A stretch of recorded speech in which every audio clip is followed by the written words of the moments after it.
In 1960, dancer LAROCQUE opened his African School of Dance in Harlem. The school offered dance lessons for as little as 25 cents per lesson. Among the artists who have collaborated with the LAROCQUE School of Dance, Duke Ellington, Savion Glover, Debbie Allen, and Felicia Rashad, and many more. Today, the country's oldest African dance school is on a mission to increase its student body as it continues to provide cultural enrichment to the community. With us this afternoon is Jerome Hunter, dancer and artistic director of the LAROCQUE School of Dance Theater. Welcome. Welcome. Pleasure's mine. And we should mention that you are also the nephew of the late founder. Yes, ma'am. Your uncle was doing something in this community at a time no one else was doing. Why was it so important for him to bring African dance, to this neighborhood? Well, for one, he knew that the neighborhood at that time was in shambles, and a lot of the people back in the 60s, the way they were treating people in Harlem was very unfortunate, but he used African dance as a tool to bring people together. He did healing through dance and through drum, through the school system, through senior citizens, through concerts, fundraisers, block parties. He would use that to calm down the communities, to make sure we came together as a people. Yeah, and focus people on something positive. Exactly, because the community was not positive at that time.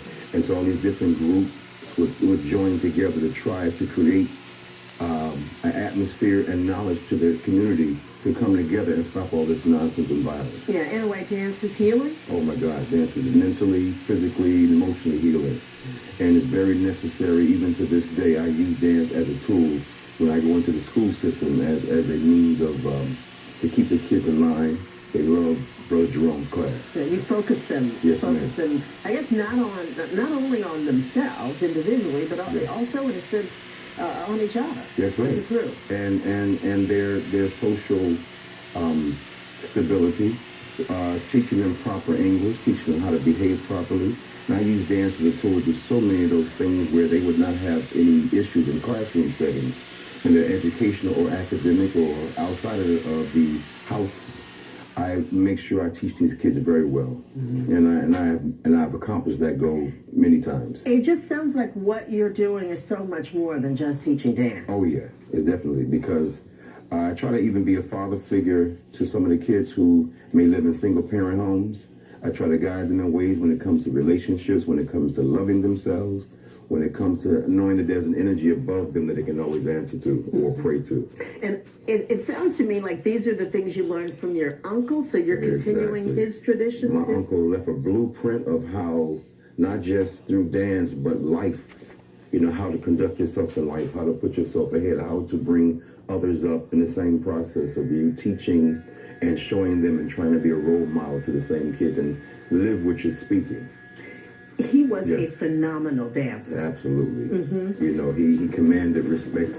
He talked to people. He went to school for people. He went to parent-teacher conference for kids whose parents weren't necessarily involved in the children's lives. He did so much for the neighborhood and surrounding communities. Excuse me. So, yeah, he was a very, very successful man when it came to changing people's lives. And you talked to me a little bit about the fact that he was, as we've said, the school about so much more than dance. But he was so much more than the owner of a dance school, in Harlem. Yes, he was very much involved in civil rights. Yes, he was a very major part of the civil rights movement. Even when the Honorable Malcolm X was assassinated, LAROCQUE had dancers and drummers there. Malcolm called them personally and told them, I'd like you to come to the Audubon Ballroom and bring your dancers and drummers. And when they got there, of course, the mayhem took over and he was assassinated, but LAROCQUE was always there. When Brother Malcolm spoke, LAROCQUE was there to entertain and teach. It was not just entertainment, it was like education. So it was like edutainment, if you will. So he did a lot for that community and tried to bring so many people into knowing who they are and how important it is for them to remember their heritage and their roots. Now, as you try to carry on his legacy, yes, ma'am, today, how difficult is it? It's not very difficult because I have a love for it. And there are many kids from different walks of life and different communities that come together. I continue his legacy to make sure that our kids and our culture stays alive, and that they know where their history is. Because if you don't know where you came from, you have no idea where you're going. So I teach a lot of what is necessary, the skills for these kids to progress in life. But when I just say difficult, I also mean just the challenge of keeping the school going. Yes. You know, one of the things is that people will say there's so many other options out there today. Yes. I would argue that some of those options don't necessarily provide for the community. That's right. What your school provides. Yes. And we try to keep everyone we teach and come in contact with understand how important the school is, not just for entertainment, but for their children developing properly in life. And, you know, a lot of times you go through the school system is now teaching some of the things that we offer. So a lot of times when they can get it free, you can get dance free, but you can't get the technique and the personal attention that we give to make sure these kids progress properly. And also sort of the cultural education that I think that you offer. So I understand that you've taught about 15,000 students in the history of the school. Yes, and see, LAROCQUE, his teachers were Pearl Primus, Catherine Dunham, Sevilla Ford, and Asadata DeFlora. And we've taught kids for many Black Broadway plays, especially in the 70s and 80s. I always had a student that come from LAROCQUE School of Dance. He's a very reputable part of the community, and he was very well known. Even people like Ossie Davis and Ruby D were all on the board of directors at that time. The Apollo Theater, every Wednesday, he did 2 and 3 shows a night, not as an amateur, but as a special entertainment. So the school is a very integral part of Harlem and surrounding communities, and for people to know when they do their history, not to forget LaRoque Bay, who is a major part of that community. And it's a non-profit school. So what is your cost now? We're talking 25 cents per class. You can't do that anymore. Oh, no, we can't do that anymore. That was in Lincoln Projects in Harlem. Basically, we're still the cheapest dance school that's out there.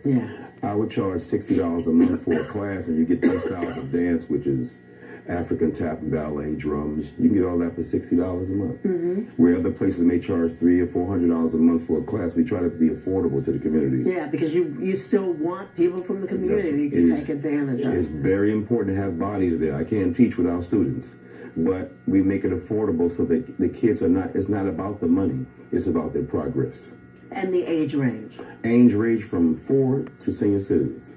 I even work with senior citizens now in certain places in Brooklyn where I do a whole class of exercise and dance right from the chair. We never even get up. For the ones who are not mobile as they used to be.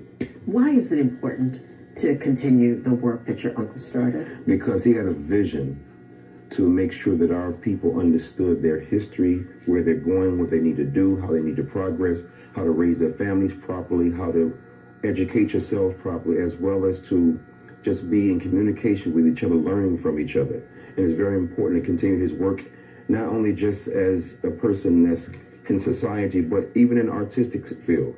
He made sure he was a perfectionist, and people would always win auditions and do different plays because he cared about the students he taught, always. And that's the blueprint that I use from my uncle LaRoque Bay, is to make sure you care when you teach, to make a difference. If you don't make a difference, then you shouldn't do that. Yes.